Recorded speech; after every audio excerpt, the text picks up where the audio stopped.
To get your motovlogs looking from this to this, in all honesty, is super easy. What no one shows you is how to make your motovlogs actually stand out from the already super crowded motorcycle space. I'll run through my full setup today. Every camera, every mount, every setting. I'm going to be completely honest with you. That's not the bit that matters. Stick around for the second half because I follow just 3 rules when creating a video, and those are the things that really make a difference.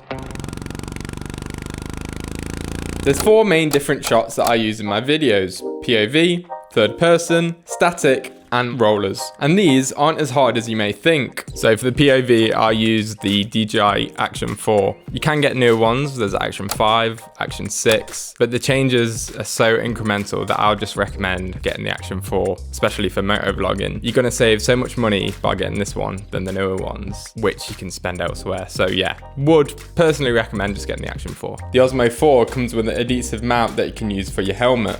My helmet comes with an included chin plate so you can stick it on. Your helmet may not have this, but there is numerous third-party chin mounts to allow you to do this. So the main thing that makes POV footage content look cinematic is actually this motion blur. To achieve this, you have to go into your settings, Pro mode, and lock your shutter speed to double whatever your frame rate is. You see, I shoot and recommend shooting at 4K 30 frames per second. So I lock my shutter speed at 1/60th.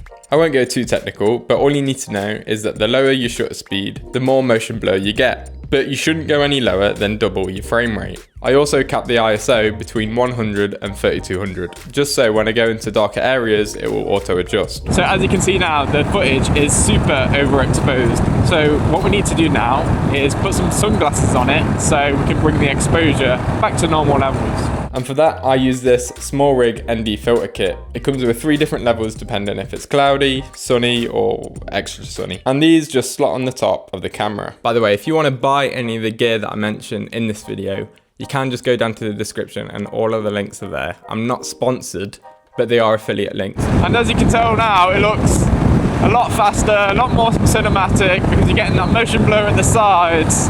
And there's actually a couple more settings I use to add to the effect.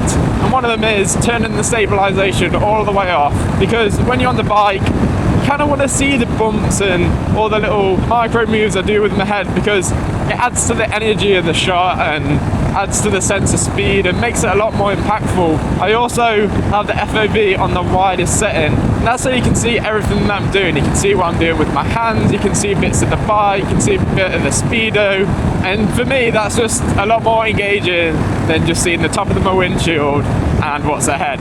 I'm also recording the audio through the action camera, but I'll speak about that in a little bit. The next shot I use is this selfie style angle, which I use the DJI Osmo 360 for. To set this up, I have this motorcycle heavy duty mount that I bolt onto the front frame. I then use the DJI carbon fiber invisible selfie stick to extend this forward. The carbon fiber one is slightly more solid than the normal one, so you get less wobbles through the camera. It is a bit expensive though at £80. I don't use any specific settings, but just make sure I'm recording in 8K. They don't really have any good cheap ND filters for the Osmo 360, so I don't get the same motion blur effect that you see on my POV. I then clap to make sure I can sync it up in the edit, and off I go. Now, you're gonna have the 360 camera up front like I've got it, or you can have it off to the side or at the back, but I like to keep it where I can see it, and the reason for that is if you have it at the side, I'm always worried that, you know, it's gonna hit a bush or another car, and if you have it at the back, I'm always scared that someone's gonna rear end it basically. Oh, look at that. That's cool. That's another thing I want to add. If I've got some extra time on my hands, I will go at golden hour or sunset because it does just look a lot better when you have the long shadows and soft light, but you can't always do that, especially when you're filming for a whole day. You're kind of just stuck with what you got.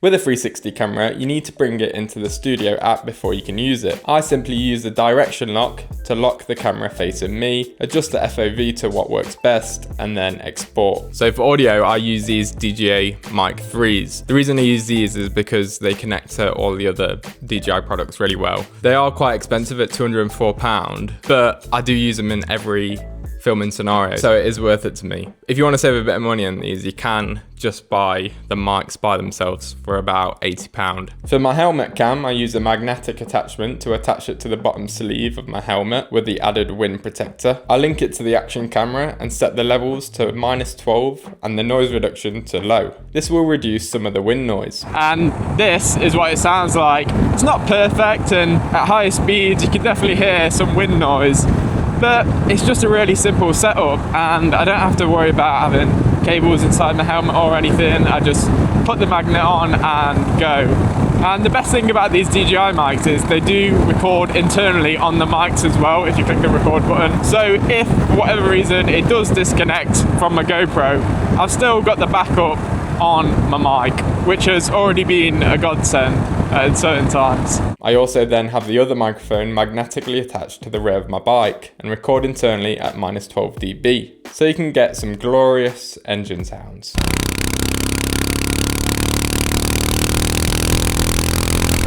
So for all my static shots like this one, I actually just film on an iPhone 15 Pro Max. What I do is I've got an SSD which I plug in via USB-C and I record ProRes, and that means I can record in log.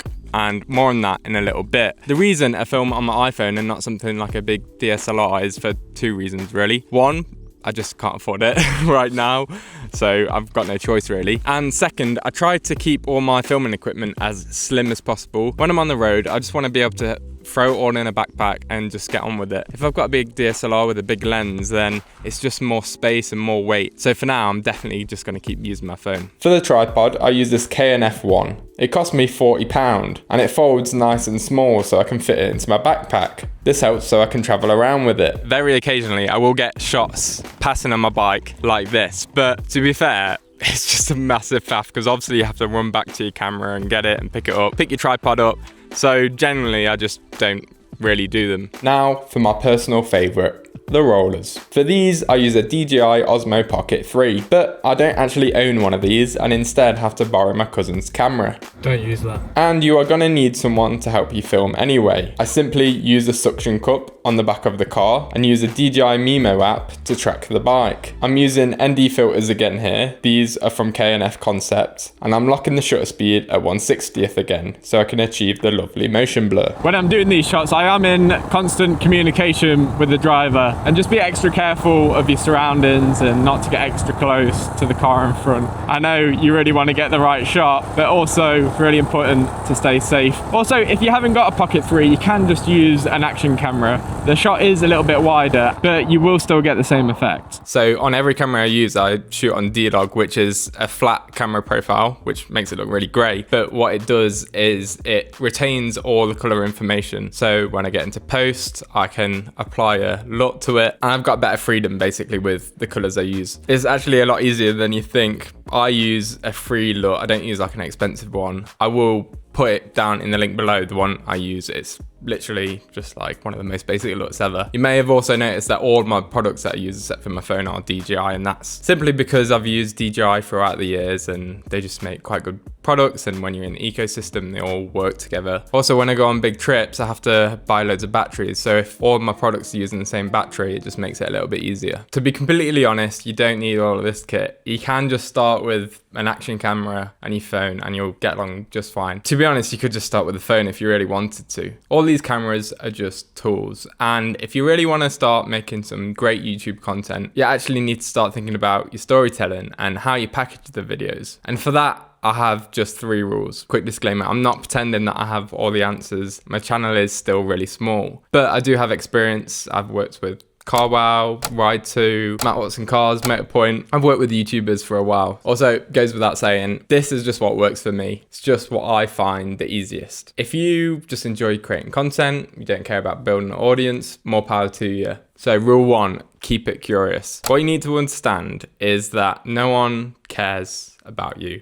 Oh, that's not very nice. No one cares about what you're doing. No one cares about the content you're creating. So you need to give them a reason to watch your video. To do that, you need to create a hook, something that will lead a potential viewer to click on your video. Look at me! titles. For example, on my latest video, I took my first international trip through Europe. Now, which one of these titles stand out to you better? I rode my bike through Europe, or I tried crossing 6 countries on a single tank. First one is just a fact. It's just telling you what I'm about to do. The second one creates jeopardy. I tried to cross 6 countries on a single tank. Will I cross it? How far will I get? What's his plan? It gives a viewer a reason to click on your video. It turns something quite mundane into something worth watching. You look at Itchy Boots, for example. Her titles always leave you asking yourself a question. Why is Mongolia harder than she thought? Why do I need to avoid this motorcycle shop? Or why did she lose 39 horsepower? It gives the viewer a reason to click, a question to be answered. You don't really need to change how or what you film either. You just need to find a different angle that